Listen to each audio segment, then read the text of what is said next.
Hey, Ange. Hey, Leslie. What's cooking? Good looking? I thought maybe the video got stuck like Leslie. It's all good. Great. Yeah, I'm in a really Great. good mood. I don't know Okay. why. It's kind of late. I'm after work. I'm sitting here, but I'm in a good mood. Maybe because Good. I'm here with my bestie. Welcome Oh, to I'll take another it. episode of Black Boomer Besties from Brooklyn. Hey, folks. I'm Angela, and that's my best friend of almost 50 years, Leslie. We're two intellectually curious older Black women, and we're here to invite you to go deep with us and to go bold with us. And laugh with us too.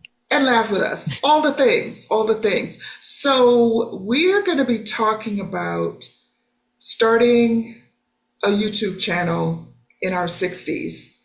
And what had happened was I saw this YouTuber take my journey. Her video was starting a YouTube channel at 62. Am I crazy?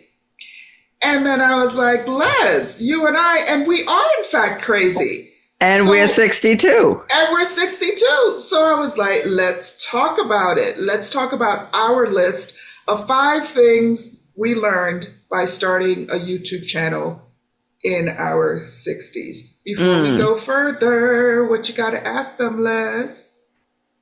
Nothing comes for free, folks. So we have an ask.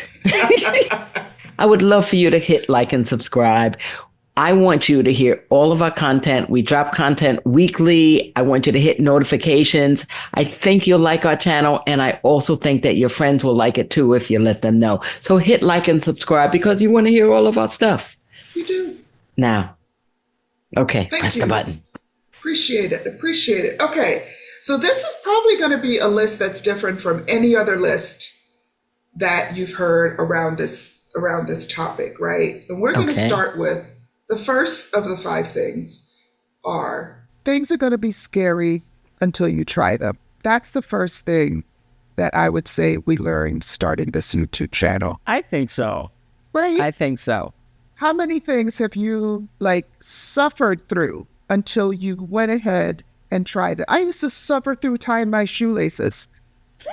I thought I would never learn how to tie my shoelaces when I was little. Really, it was one of the hardest. Was the hardest things, one of the hardest things that I felt like I ever accomplished when I was a child. I think mine might have been like learning to tell time. Okay. That little hand, it just kept The fucking with analog me. way, not not the digital way way. that Yeah. everybody tells time now.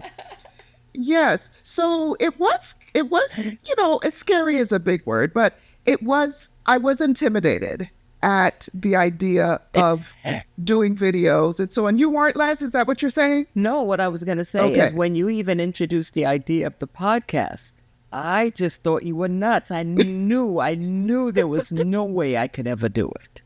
I said, I'm not like you. I don't have the same, personality as you. I don't think I could keep it up. I just knew that it would not be. And here we are more than 2 years later. And it comes with such a level of comfort for me. It's just so easy to just, let's record or whatever. Right. So yeah, scary. We try never to let scary stop you. I returned back to work today after a 3-month time off. And I was really scared. I didn't know if I knew how to do it anymore. I didn't know if I would know, the medications. Has things in the hospital changed? All kind of things were going through my mind. It was, that back and forth. As soon as I got there, I felt relaxed and at home. So it's normal to have apprehension and to be nervous, but don't let that stop you. That's right. That's right. That's what we learned. Don't let it stop us. Yeah. Okay. The second thing is, it turns out that when you're bold in one part of your life, it bleeds over into other parts of your life. And you start being bold and trying new things and saying the things that need to be said. and doing the Yeah. things that need to be done, all of Yeah. those things start happening. So taking a bold step in one area of your life will impact other areas of your life. That's the second thing we learned. I think so too. I think it may be related to this idea of plasticity, I think they call it. Okay, come on, doctor. And I don't remember the exact definition of it. Maybe we'll put it in the notes. But what's in my head is that when you have facility in one area, a lot of that can carry over into other areas. For example, like now, I've always been pretty outgoing, but knowing that I speak to the public on this YouTube channel, I talk about the channel and things more often. You know, I'm always looking for guests for our podcast or for our YouTube channel or this, you know, and my ear is even a little bit different because I listen for different things than I used to before we had this channel. So, yeah. I think that's a really big deal. I always use the analogy of a balloon, right? And the more that you put air in the balloon and push against the edges, the more comfortable you get, right? It's almost like you're expanding your area of comfort, your zone of comfort, the more that you push against what you think are your barriers, what you think are your boundaries, right? And so that's something that we learned. We have taken a lot of bold steps. We actually started our podcast, only the audio portion, 2+ years, a year in 2022, towards October 2022. And then we decided to do the video on YouTube about a year later. So we've been doing this for a while. And during that time, I would say that for both of us, we have gotten bold in other areas of our lives. I mean, we're talking about moving abroad, either part-time or full-time. We've made changes in relationships. We've made changes in how we see the world. And I think some of that is because of the way that this thing that seems so scary that we did anyway makes other things that may seem a little scary or cause some anxiety or apprehension. We can try that too, right? It's how much do we want the joy and how much are we willing to do to get that joy? So that's number 2. All right. But what I would also say about that is that it has exposed us to different people and experiences that we would not have come across in our ordinary day-to-day. You know, certainly, you know, me and my work and whatever, it's pretty focused. But, you know, people now come to us because of our reach and propose different things and invite us or whatever. So I think the public recognition is something that is really fulfilling to me and still surprising. You know, you go in different settings and people have said to you, I know your voice. I know your voice. It's crazy. It's You know, unbelievable and it's to like, me. your friend Leslie, didn't she go to Costa Rica or whatever? It's like, And you know, Leslie, what are you people are talking about? actually listening to us. Here we are, videotaping ourselves, and the world could be looking at us. So don't pick your nose. Yeah, we learned that too. Don't Right, pick your yeah. nose. Yeah, you know, I'm going to go back to maybe the first one too for a second, because we made so many mistakes. We made and continue to. I was going to say, we're still making mistakes. It's just less so. We're making different ones. You heard me just say, did you turn on the audio recorder? Because I hadn't. You know, so yeah. How many? We make different mistakes, How many right? entire YouTube videos have we made and forgot to press record? Listen, I'm not going to expose all of that. Just know that it has happened to us multiple times. More than once. But the thing is, like, you can still be yourself, still be clumsy, still make all your mistakes. Just because we're doing this, it doesn't mean that we figured everything out. And you don't have to have figured everything out. No, you certainly know what I mean? don't. How many, if you've got something to share. How many steps would we ever make if we knew that we had everything figured out. That's so true. Mm-mm. So true. Okay. Number 3, it takes time and money. It does. I don't know what other people are telling you, but it takes time and it takes money. And some people think time is money. Okay, go there too. It takes time, right? We have to think about what we're going to talk about, what is happening in the world. Although really our conversations are an extension of what we're talking about anyway. They are, yeah.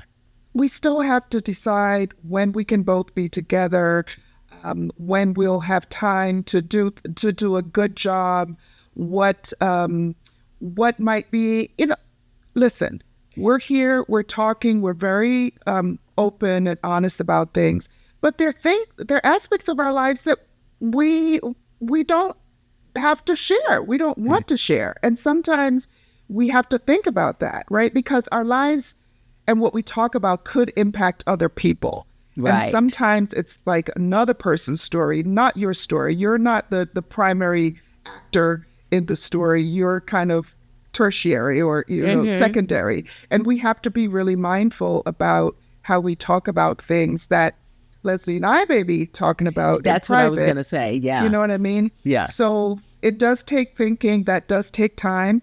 And we have a little team. And so we have people that we pay to help us to get the podcast over to you all. And so, yeah, what did you want to add to that, Les? Well, I was just going to say that as this is really an extension of conversations that we would normally have, private conversations that we would normally have, we have had to get used to how we had to modify the way that we speak and things like that, knowing that the audience, there's an audience out there that we have to be mindful of. But that takes practice. It does. It does.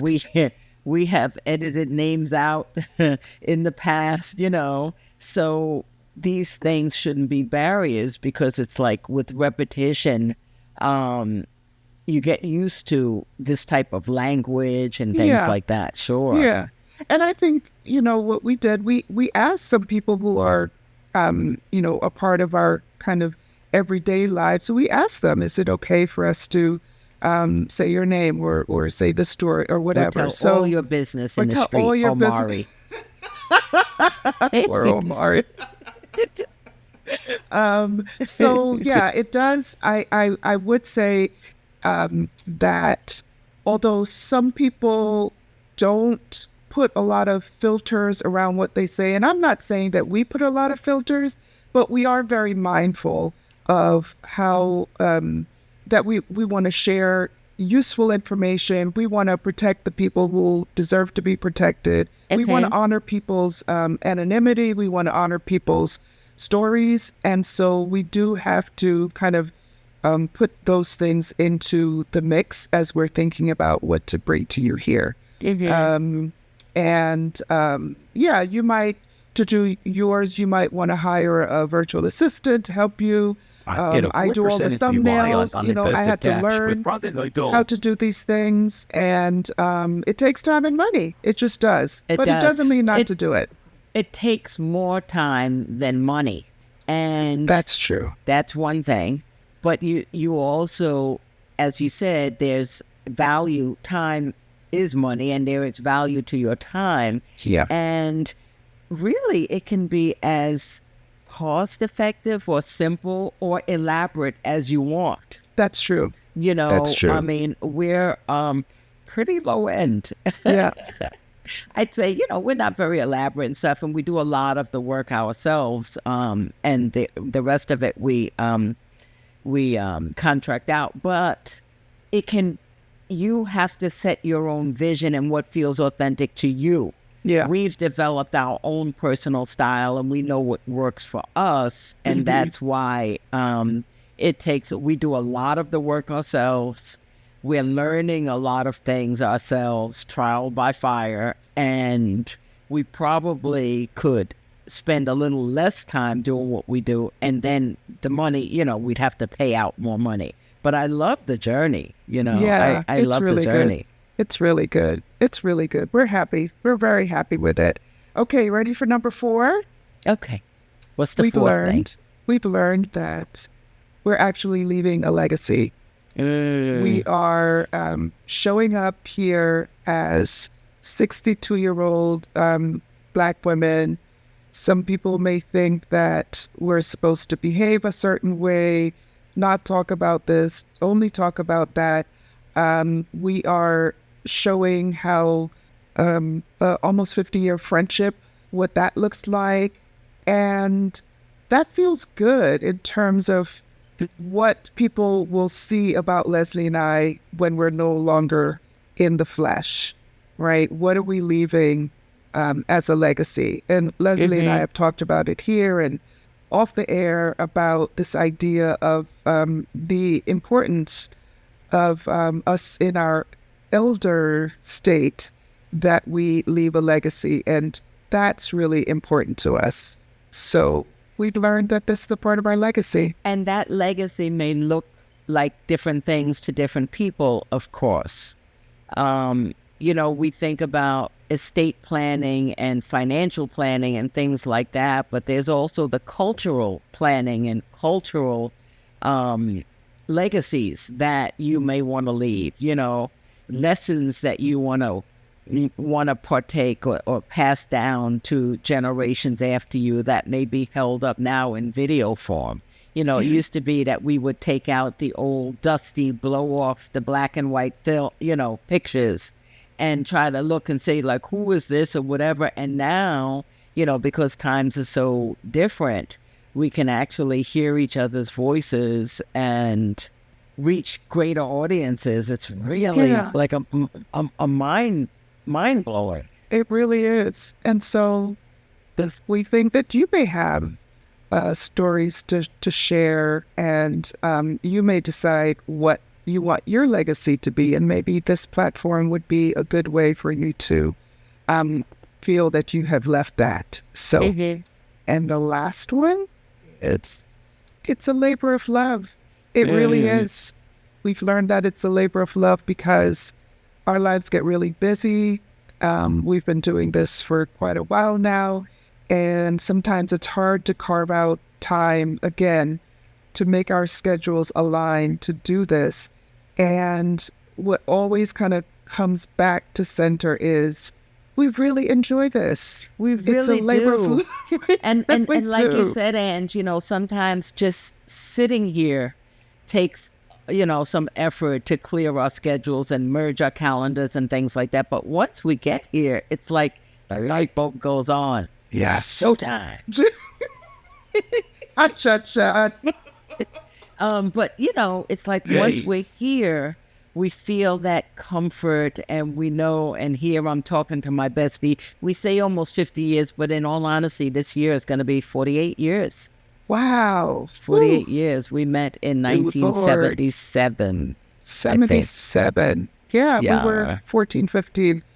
Yeah. So we it is enjoy a labor it. of love. It's a labor of love. And we love hearing from you. We love hearing your comments. We love that you find inspiration. We love that you laugh with us. Sometimes I feel like I laugh too much, but Leslie is just, it's like she's a straight man. She sets me up. She sets me up so that I cackle like a fool. Yeah. And she's like calm, just,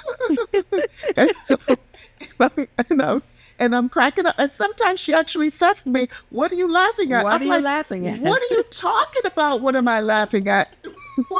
That's like before. Why did you not think that an alarm clock was the solution to my problem? It could have been so simple. West Clocks, $9.99. Here I had to take a 3-month sabbatical to solve my inner problem. Oh my gosh. Hilarious. Anyway, this is just a quick one. We wanted to encourage you. We wanted to encourage you with these 5 things that we've learned in getting out there, being, living out loud, sharing our stories, sharing our joys and frustrations, and the things that make us really angry, the things that give us life. All of that is a labor of love, and we're so happy that we began this journey together. And I want to say, can I say a couple things about the video itself? Because I had some thoughts about her video. And we will put the link in our yeah, absolutely. Yeah, we'll give you the link, but I don't even remember her name, but she started the YouTube at 62. The way that she started speaking, there's many things that I like about it and liked about her. I subscribed to her Me too. channel. Oh, you're my kind of lady. So one thing that I thought was a little odd at 62, and I'm like, I'm 62, but she gave the impression she felt like 62 was so old. And in this day and age, she could literally live another 40 years. Yeah. I mean, former President Carter just passed away at age 100, and he was born in 1924. So if you're born in the 1960s and boomers like we are, you could live to 105 years old. That means we could live another 40 years. Yeah. So this is the young old. So when she says, I'm starting at 62, it's like, are you kidding me? You could. There's so many things that can begin at 62 because you may have the beauty, the benefit of longevity. That's one thing. Right. The other thing that she seemed a little surprised that her husband and daughter, I believe it was, got on board with her. And we don't realize that so often we are the ones that put the brakes on our dreams. Wow. When we don't mention it to people that we care about. Our loved ones want to see us thrive. They want to see us be happy. Yes. So whereas, your inner Judge Judy, we judge ourselves so harshly, but we don't even know how your loved ones will react because we often don't speak about it. So true. So she was somewhat surprised when her idea was embraced by her family. Yeah. Be bold, step out, speak about it. That's right. Yeah. That's right. And if they're not on board, to hell with them. But don't assume. Yeah. Don't Right, assume don't that they assume. won't be. The other thing that I think is so appealing is that she didn't seem like she had a ready script available, much like our conversations. We may have a general idea, but we really don't follow a script. And some of the things you say, Angela, I'm like, what the heck? And that's okay. And that's okay. But I loved that she was natural and she said, I am going to use this channel to speak about the things that I care about. Right. Very good. And incidentally, with over 109,000 views, other people seem to care about that too. Yeah. Absolutely. So Absolutely. it doesn't, as we were saying, it doesn't have to be very complicated. You can speak about the things that you love, and people may want to hear about those things. Yeah. So true. So she said she had been thinking about that, I think she said for 10 years or a number of years, planning to do this. And I think it's somewhat sad that we spend so much time prepping for something instead of jumping in. Well, some people are like that, though. Some people need to we do look that at level the of pool and it's preparation. like, it's going to be too cold. It's going to be too cold. You dip your foot in, it's like, wait a minute, this is not bad. Or it could be ice cold. Or it could be, but you don't know. You don't How know. will you know? That part. How would you know? Yes, unless you try. And that, Right. I'll tell you, that was part of my impetus to go into medical school at 36 years old. I said, this is something that I've wanted to do all of my life. And if I don't try, even if the chances are good that you fail, more people don't get into medical school, obviously, than get into medical school. I said, even if I don't make it, I need to know that I tried, and I need to set a legacy that Leslie is someone that tries hard things. So I love the fact that even if it took her a number of years, she jumped in, and here she has this video that people seem to be interested in.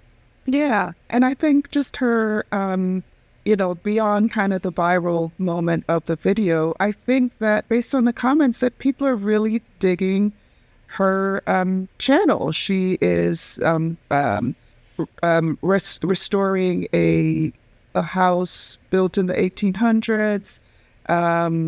And, she does all of these kind of crafty things. So we want to just kind of she's an share animal her lover. on. And, We want to share her on. And any of you who are thinking about starting a YouTube channel, despite your age, or starting a podcast, or both, just go for it. And if you have any questions, just hit us up, leave us some comments, and we we'll would love definitely to, get back to you. Talk a little bit more about our personal experiences and, the way we got started and things like that. So thank you for listening.